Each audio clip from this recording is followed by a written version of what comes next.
think we can move on to our first topic, which is Daniel, Holly. Would either of you be excited for a Zelda movie or TV show? Yes, but make it a Netflix series. Ooh. Like, not just a movie. All right. You need time to, like, flesh it out, you know? I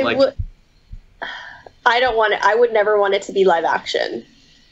Yeah, So- I think an animated one would be better. I would need it to be animated. Like, there's so much. So this is why I love anime so much in general, because there's just so much more emotion displayed half the time, which is crazy because it's all animated. But I feel like there's more emotion. There's more cool things you can do without relying on like heavy CG or whatever, which can really destroy some things, to be honest. And I don't know, Zelda for me would be really, really picky. Like that Majora's Mask short with Skull Kid was like absolutely gorgeous. Even if it's like that, I wouldn't mind. I don't want real people. I don't want an actor or an actress assigned like face. Voice actors, cool. I don't know. I'm like, maybe I'm just being a weirdo, but I don't think I could deal with like an actor being Link.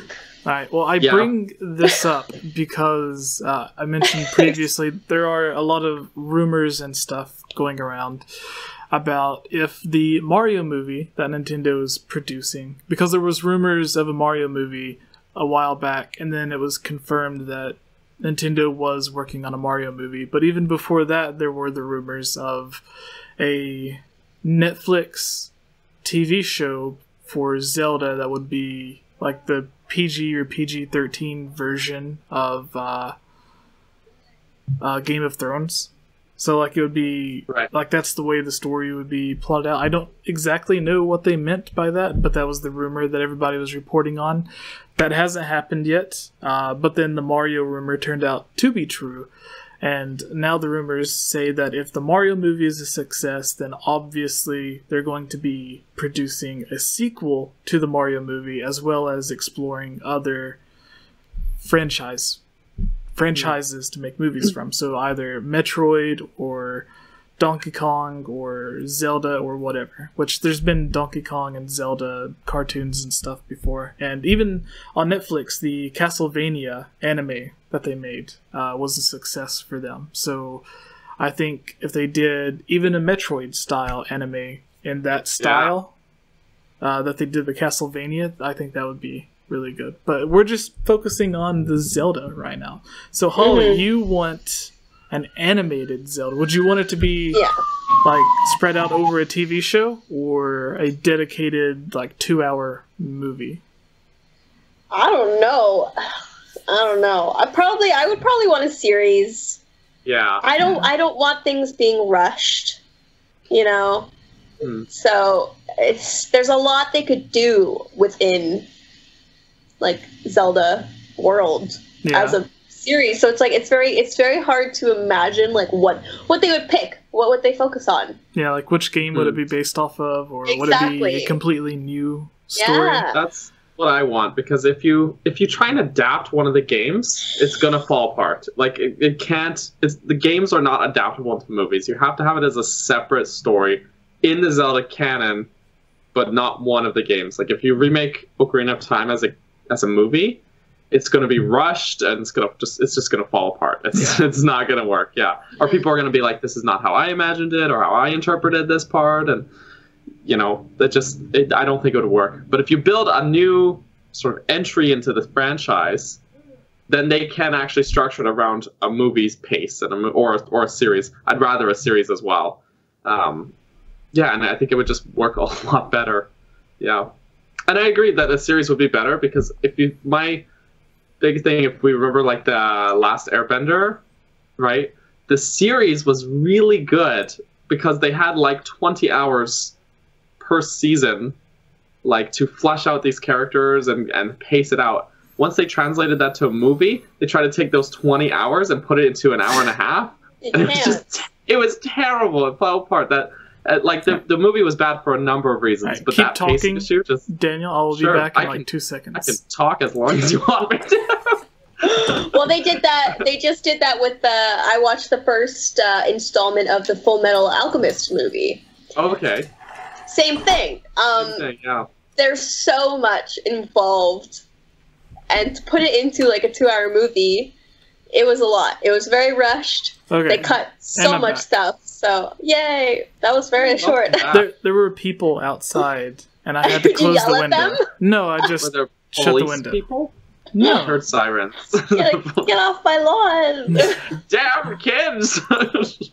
I've told you kids to stay off of my property. So there are two things that I want to get to with this Zelda anime, because you would want the anime as well, Daniel. I think so, style? Or like either anime style or like I don't know, just like animated, 3D animated. Yeah, like I'm flexible with the animation style. I think if they had an art style similar to maybe Breath of the Wild, would be really cool.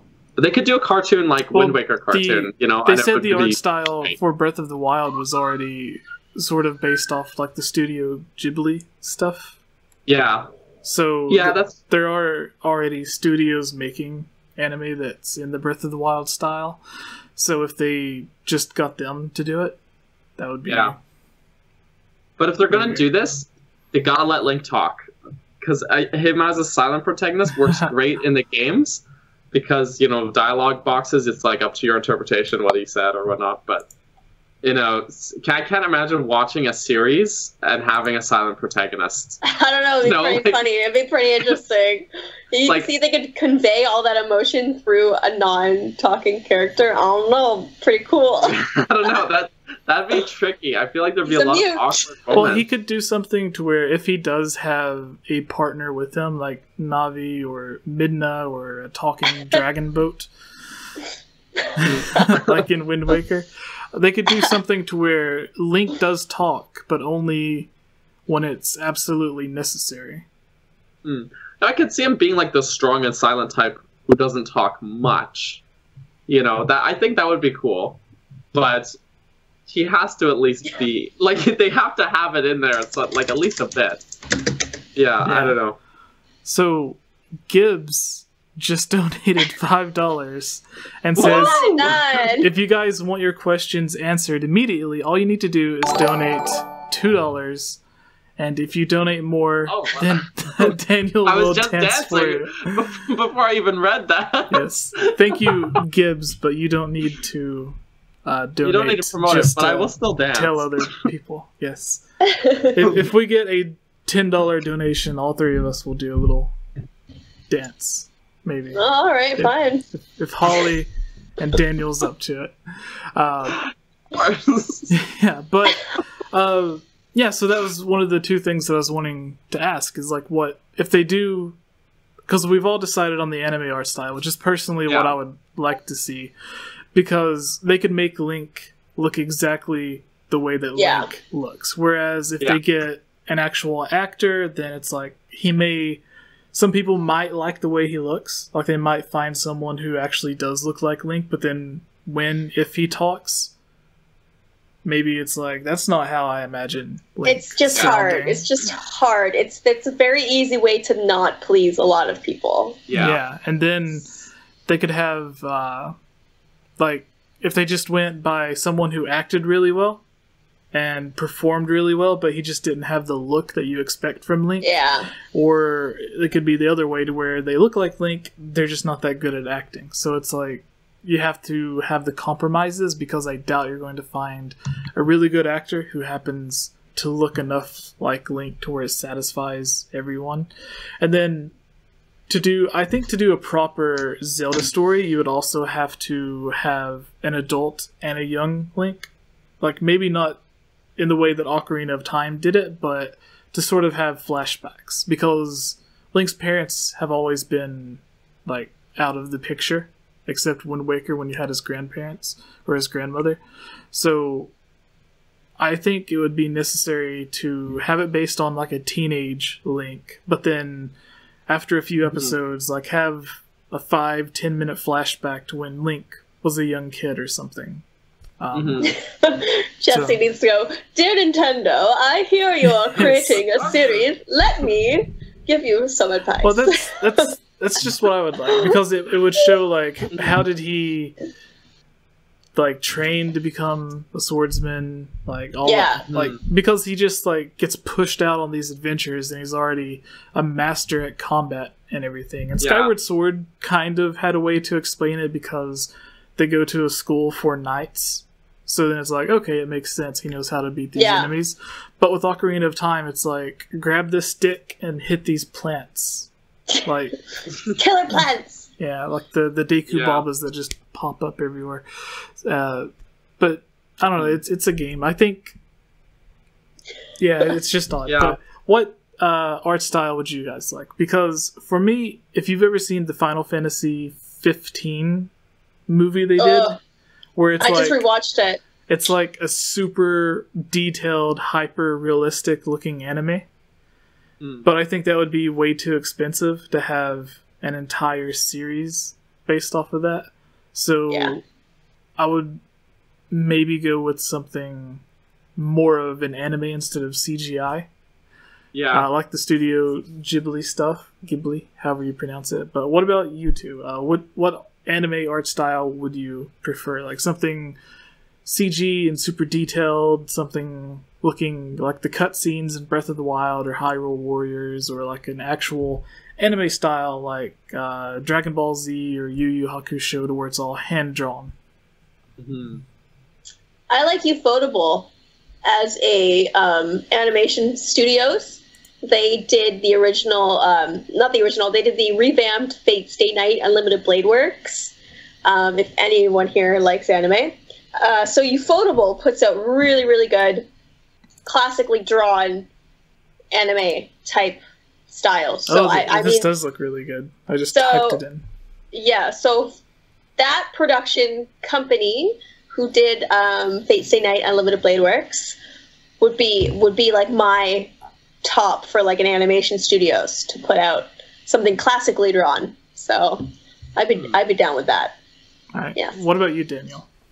Yeah, I think like with the mangas, you know, they had that very classic anime look for the most part, and I think that would carry over very well to an anime as well. Like to have it as an animated series like that.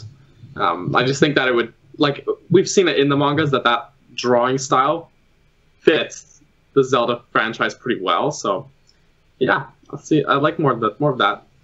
I'd never seen Fate Stay Nights until I just Googled it just now, but yeah, that looks pretty good.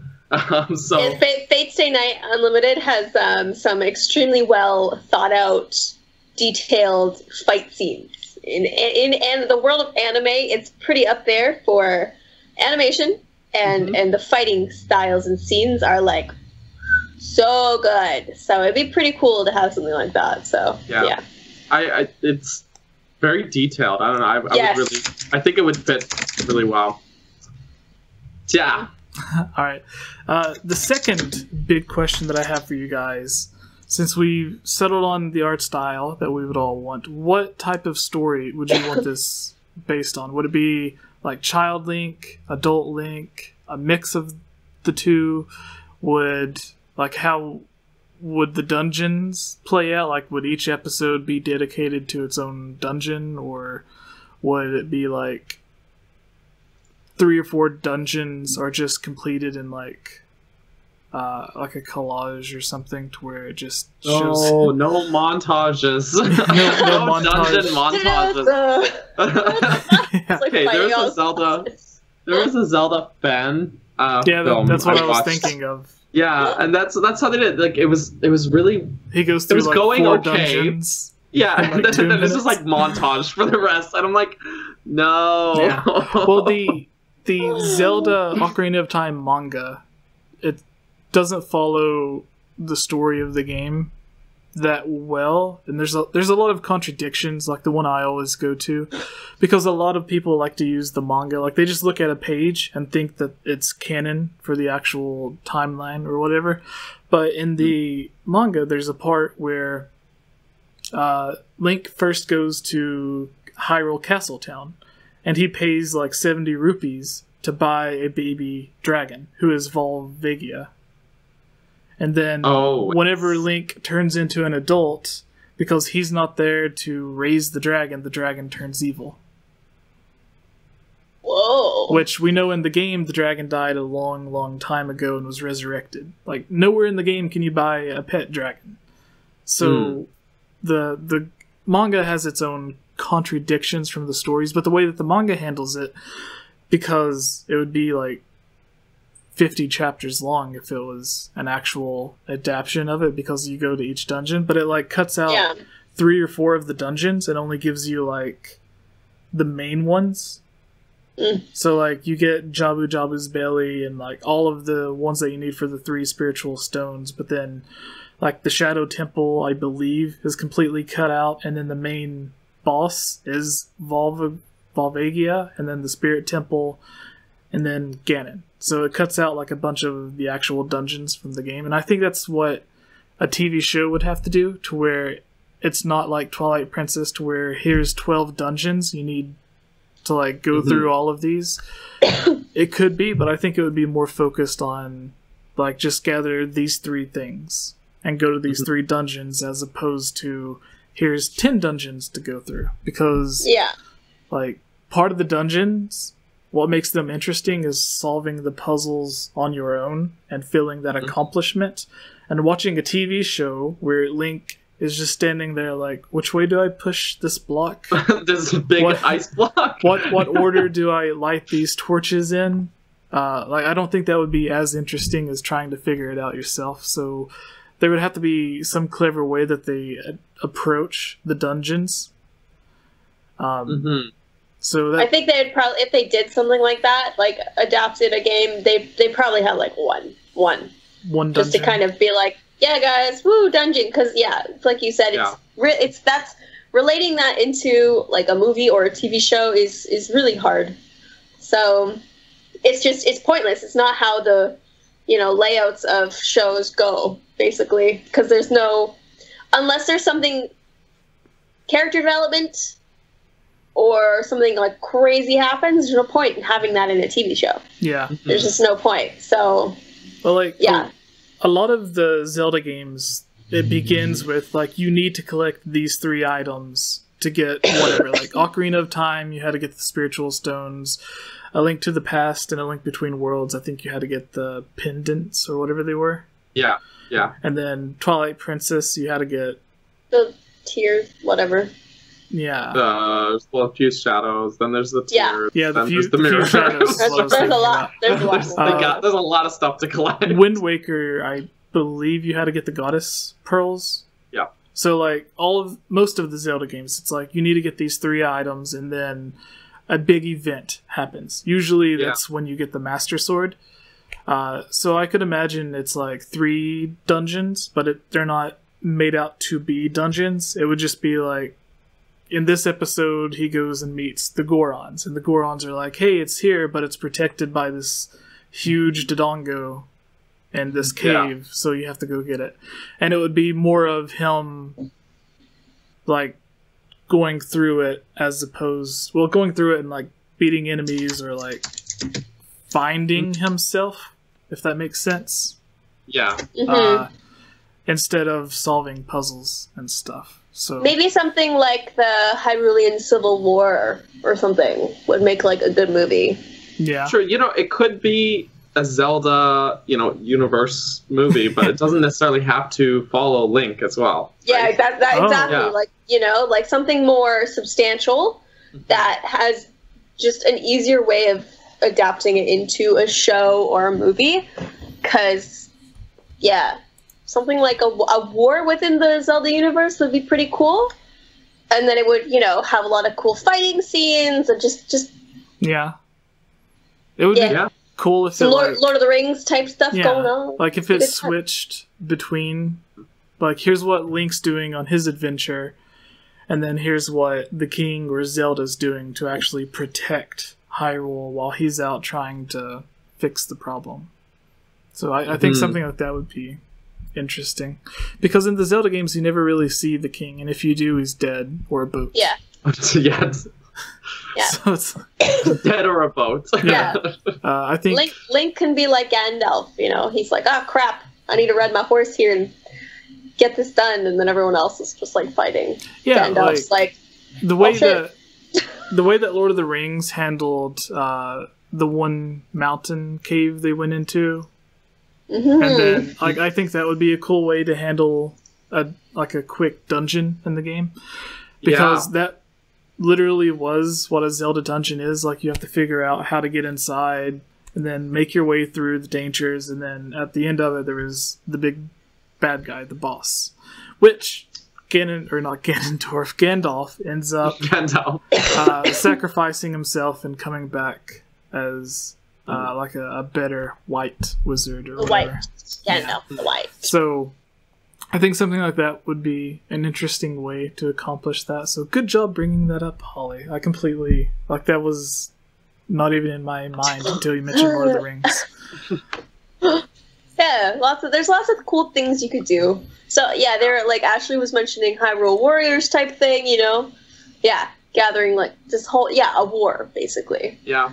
Right. And if it does have, like, I'd love to see him have some companion characters, like similar to the champions in Breath of the Wild or something, you know, just to give him someone to have a dynamic with and to play off, and that would also help flesh him out as a character too. So fish, because like the Zelda games, most of it you have like, oh yeah, sexy Zoras, but most of the time in Zelda games, like, it's Link alone or with one companion. Yeah, but that could be a bit boring in a movie or a TV show. So if you have like a group of characters that travel with him, then there's a lot more potential, I think, for characterization. I keep going back and thinking of the anime Yu Yu Hakusho, where it starts out as it's just him on his journey with like the high school bully or whatever, but then it quickly turns into like he fights one enemy who turns into a companion, and then he fights another enemy who turns into a companion. So it could be something like that, to where like the Goron, like whenever he goes to Death Mountain, he's like, the Gorons don't trust him, and he proves himself to them, or he proves himself to the Gorons, and then one of them is like, I'm going to help you on your adventure. So I think something like that would be interesting. Yeah, my brain keeps going back to The Last Airbender, like the show, not the movie, the Avatar. Yes. And like that's sort of my, like, if they paced it that way, I don't know. You have a young Link and have him maybe grow up a bit during the show. Because that was one of the things, is like Aang at the beginning of Last Airbender, he's like a kid, you know, and he's very much a goofball. By the end of it, he's still a kid, but, you know, a couple of years has probably gone by in this span, and he's like matured quite a lot. So it's a nice like arc for him.